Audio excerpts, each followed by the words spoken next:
I should begin, in fact, with a confession, and that is that I was the one that made up the title for this event, which is What Gladness Can Poetry Offer Us?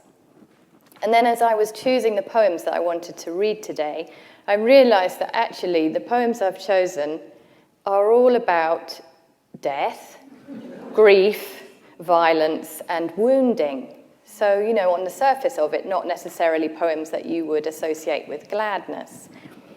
But I think in a way that's one of the things that I love about poetry, because they somehow transmute the darkness. They somehow show us a chink of the light when we go into the dark. And when we go into the light, they show us a little bit of the shadow that the light casts. And that's one of the reasons that I really appreciate and love working with poetry. So I'm going to read just 5 poems, most of them from my second collection, Horseman. And the first one is a poem, in fact, about the death of my father. And I've only ever written 2 poems about him, and only ever published one, and this is it.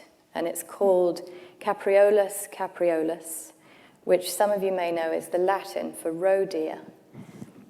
And in a way, I feel like the title itself has written the poem for me, because the sound and the rhythm of the Latin has a kind of elegiac tone to it. At least it does for me. Capriolus, Capriolus.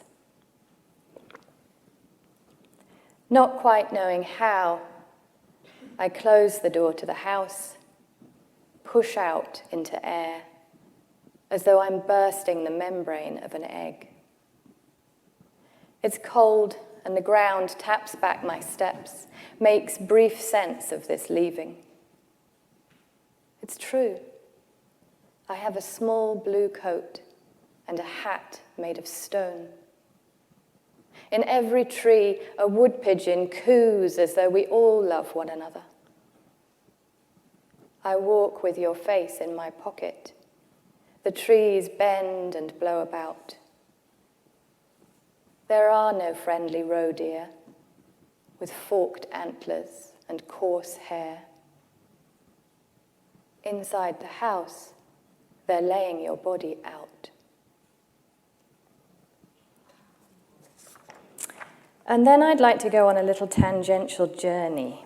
And this is to 2 poems which I have never read at a reading before, but as I was thinking about which ones to read today, they were really clamoring for attention because they've never been given any. So I'm going to read them today. On the surface, they're about meat, but obviously they're not really. The first one is called Talking Meat. I'm quite still. I turn to look, but it's too dark to tell the time, and I'm smaller than usual. I have, in fact, no body at all. At the bottom of the bed, joints of meat laid out from right to left like stillborn infants in an antechamber. Massive legs of lamb or pork or beef, with the skin still on and bristles to remind us of animals. It's okay, they say. Don't be afraid. But I am afraid. And there's a rattle at the back of my throat, a low growl like a starving dog with a femur. Even without eyes, I have a clear view of each cut. Even without a nose, I can smell the fresh, high scent of death as though it were my own. I reach for something. Water? Daylight? But there is no reaching. Only someone else's fingers, like a rack of ribs off a palm.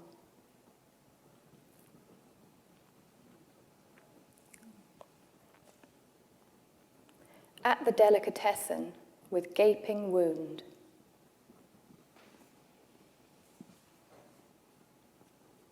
I want this meat and those loaves. Big leg of lamb and red rack of pork. The fat around the muscle is odious, white like a smoker's sclera. I see the fresh bread is brooding, and there's a row of knives like dead fish. The man lifts everything deftly over the counter. There has never been meat in my life, nor loaves like these. The man can see that the pork will fit the gash, and the blood, the bread, will swab the blood. I look up as I shove the things in. How much?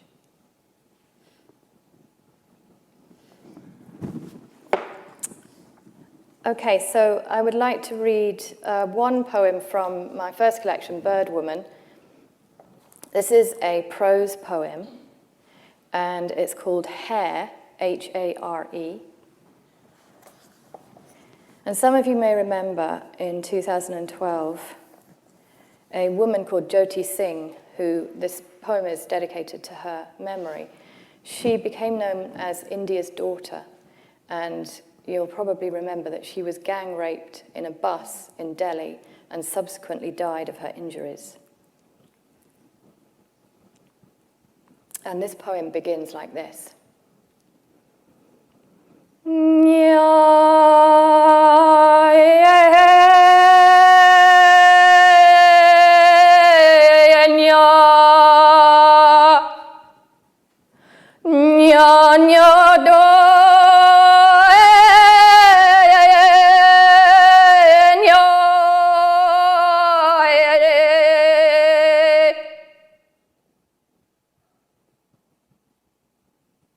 I'm carrying the hare along the road. One of its back legs is hanging by a single tendon, blood seeping slowly in the cold. It's early morning, but the hare is late. The school bus has taken it by surprise for the last time. I'm holding it like a newborn baby, one hand beneath its head, the other beneath its backside. It's heavy. It weighs about as much as a fully grown, well-fed tomcat. It's the kind of weight I'd prefer to sling over my shoulder. For some time now, I've been unable to let the images go. The bus in the semi-dark, the young woman and her male friend, the blood on the men's hands and all their wide eyes in the confines of the vehicle, the metal air, the woman's voice, which I can hear again and again, no matter where I look. The body is still warm and limp, still supple. I keep half expecting the eyes to blink, the legs to jerk awake. I half expect the hare to jump and charge away from me, but it doesn't. I carry it into the woods and put it down beneath a rhododendron bush. I lay it out in such a way that the gashed leg is invisible, and it really looks as though the hare is wide alive and running. It doesn't matter whether I'm doing this for me or for all hares. I find a few branches and twigs and make a kind of woody tent for the body. I don't do this for other roadkill, but I've been watching the hares this year. There's a pair, or there was. They circle the house like sentinels, beginning on the eastern side with the sun, making their way through the orchard, past the hen run, and into the woods.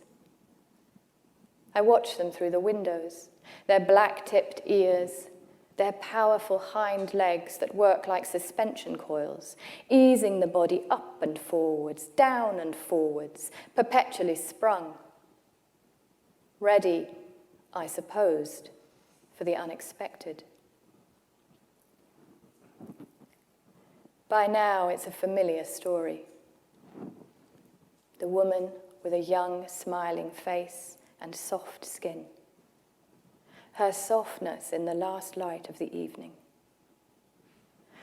all the shouting men, their mouths, their drenched clothes. It's a small back road with little traffic, but the school bus passes twice a day, and the driver doesn't mean to hit it. He's late, and the kids are waiting, out in the cold on a corner of turf.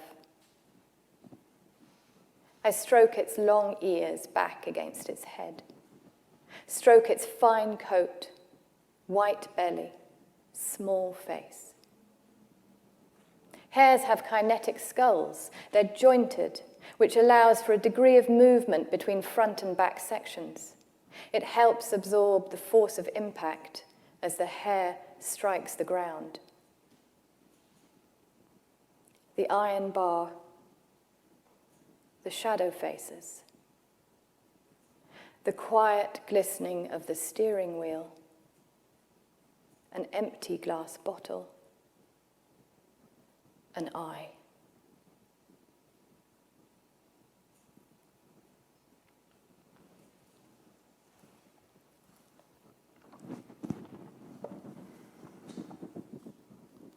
I'm going to finish with a short poem, Back to Horseman.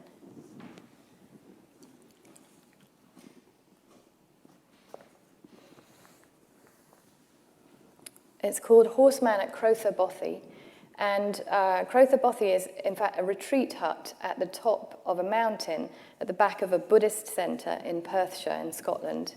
I'm not a Buddhist, but I love going on solitary retreats, and I was there some years back for about 3 weeks.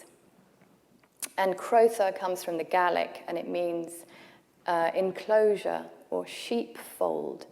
And I did feel enclosed and held, folded in the whole time that I was there.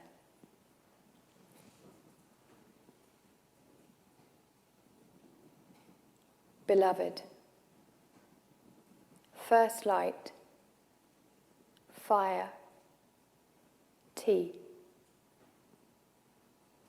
I strip wash at the sink as the moon goes down behind one hill and the sun rises above another. I stand outside on the deck at just after 6 a.m. and the whole glen is silent, utterly soundless, except for the first calls of small birds and the flowing burn. No wind. The trees are motionless. I wish never to forget. This is where we come from and return to at last. Thank you very much.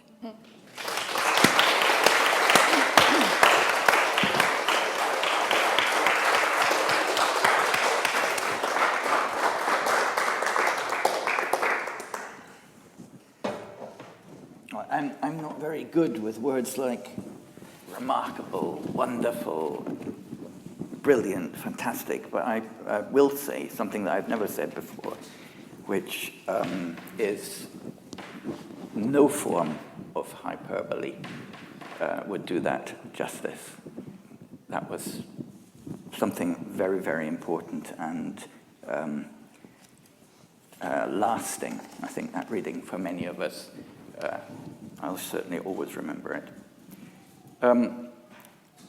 Before everybody gets a chance to talk, I would just like, well, first of all, I would just like to say one thing that I didn't say at the beginning, which was that I find one of the things that I really love about Ledbury is the way that it is hosted by the townsfolk, and that one really feels taken in and looked after by the townsfolk, and one feels that the townsfolk are truly invested in this festival in a very unusual way.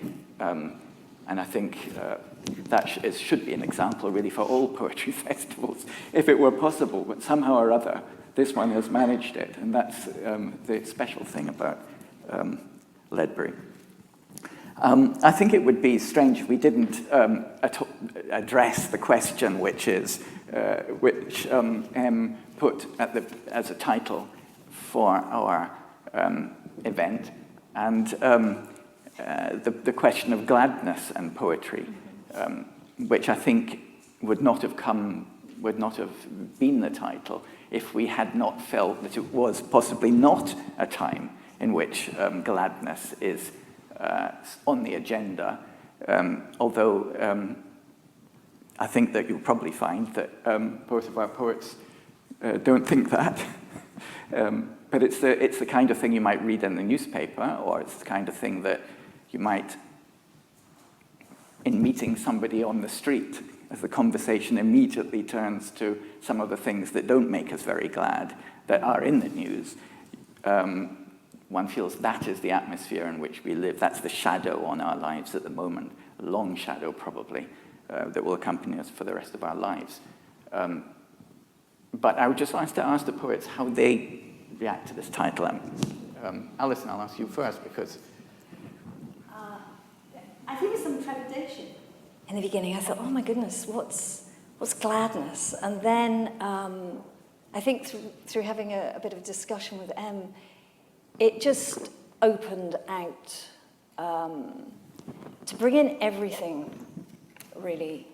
So I think, you know, working in poetry and with paradox and always trying to move away from some sense of a binary of gladness not including the sadness or the grief or the wound, but something that's big enough to hold all of that.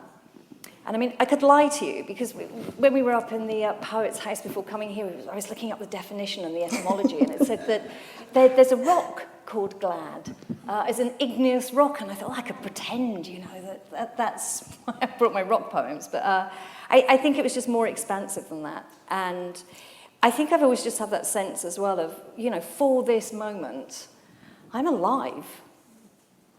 And all sorts of terrible things are going on at the same time. And I don't know if you've come across Donna Haraway, who talks about staying with the trouble. And this came out in the Dead Poets amazing event that I went to. The Russian poet just saying, well, here I am, I'm alive at this point.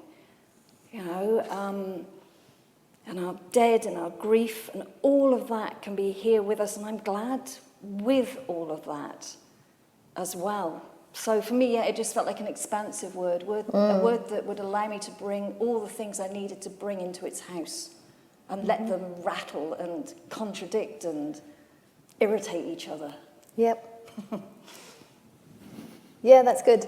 I think, so what Alison's just said actually reminds me of the Japanese pottery process. Remember the kintsugi, this idea that you repair something and you infill the broken gaps, the places where they meet, with gold. And that really is what I think Alison was addressing there, and also that's very much part of my thinking. So I think for me, poetry and why it makes me glad and brings gladness and holds a space for gladness is because it's profoundly tied up with the notion of healing and wholeness, which is for me an obsession. I think I've spent my entire life, my entire adult life, being obsessed by the notion of healing. And what does it mean to be a whole human being in the 21st century West? So those are questions that knock at my door pretty much every day. And it's really the root from which I write, both poetry and fiction, in fact. And so I think one of its strengths and why gladness is very much central to poetry is because it helps us, like I said in my brief intro, it helps us to transmute difficult material. So I use it as a way of processing grief or loss or a wound or whatever it may be. And I think that's true actually not just for poetry but for all art forms. And so those of you who are here from my embodied poetry workshop yesterday, you'll know that that's something that is central to my learning and also to my facilitation, that we explore gladness, we explore our authentic creative expression through multiple art forms, and that they all therefore can gladden us. Yeah.